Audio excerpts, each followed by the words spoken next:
civil society to play in making this day more of an occasion than it has been to date. I think most of you are probably aware of the history of the day, but it started in around 2012 with a resolution from the General Assembly that called for a high-level meeting on nuclear disarmament to be held in 2013 during the high-level segment of the General Assembly. That high-level segment was very, very well attended. There were a lot of foreign ministers there and quite a few world leaders. And that high-level meeting decided, amongst other things, decided to establish the 26th of September as the International Day for the Total Elimination of Nuclear Weapons. And that's primarily because that high-level meeting was held on the 26th of September. It also decided to host a conference no later than 2018 to follow up on that high-level meeting.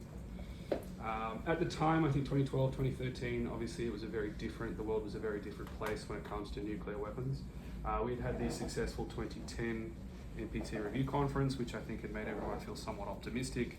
Barack Obama had received the Nobel Peace Prize for his initiatives on nuclear disarmament, and of course we had the New START treaty between the Russian Federation and the United States on the reductions in strategic nuclear arsenals. The world felt like it was trending in a pretty good direction. Obviously, things have changed, but at the time in 2013, I think there was a lot of impetus to push for some sort of binding instrument on the prohibition of nuclear weapons. A nuclear weapons convention or something similar seemed to be the push at the time. And that was a push that came very, very strongly from the non-aligned movement, and obviously with civil society very much behind it.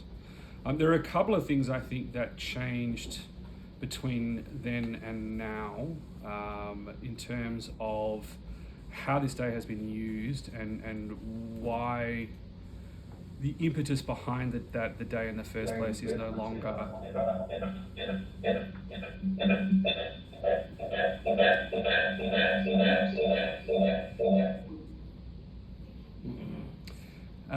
and just to say why that day, that the impetus behind the day may no longer ring true. The first thing, of course, that happened was 2015 and the invasion of Crimea. And that really obviously soured relations between the United States and the Russian Federation. That kind of put a dent in every single arms control agreement, strategic stability conversation, and most importantly, the NPT.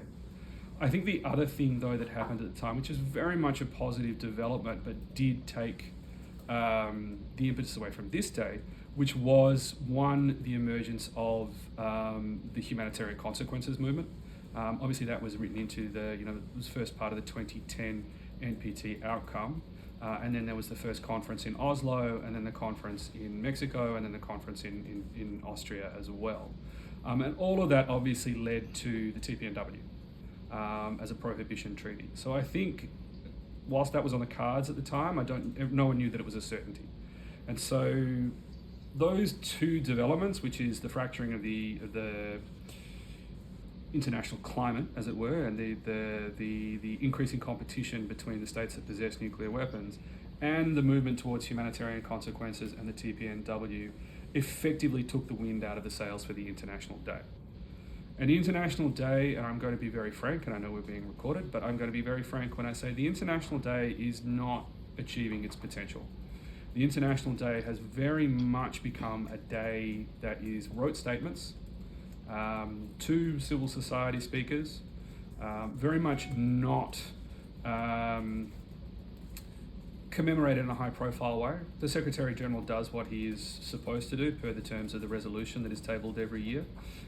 He delivers a message, he raises awareness, we do stuff on social media, some civil society organisations do things on social media, but by and large it's not a very high-profile day. And a lot of that just has to do with the fact that there is a lot going on around nuclear weapons, many, many commemorations that are occurring. I think in addition this year just to the 80th anniversary of Hiroshima and Nagasaki, it's of course the 80th anniversary of the Trinity test as well. And it's the 80th anniversary of many things in terms of the birth of nuclear weapons. So it does tend to get lost because the 26th of September is a pretty random day. And sometimes it doesn't even fall in high level week, which means it gets absolutely no attention whatsoever. And having sat on the dais through many, many of these days, I can tell you that it becomes very repetitive and rote after a while. and it is in desperate need of an injection of creativity and commitment and an ability to really utilise it for what it's meant to be utilised for, which is raising awareness amongst the publics of the world, the peoples of the United Nations Charter, about the dangers posed by nuclear weapons and the need for their elimination. And so that's why I was really, really glad when Alan and Jackie reached out to me and said, hey, we want to put together a bunch of civil society organisations and talk about how we can beef up this day, because I think it desperately needs it. And I think that's it from me. Thank you so much, Chris.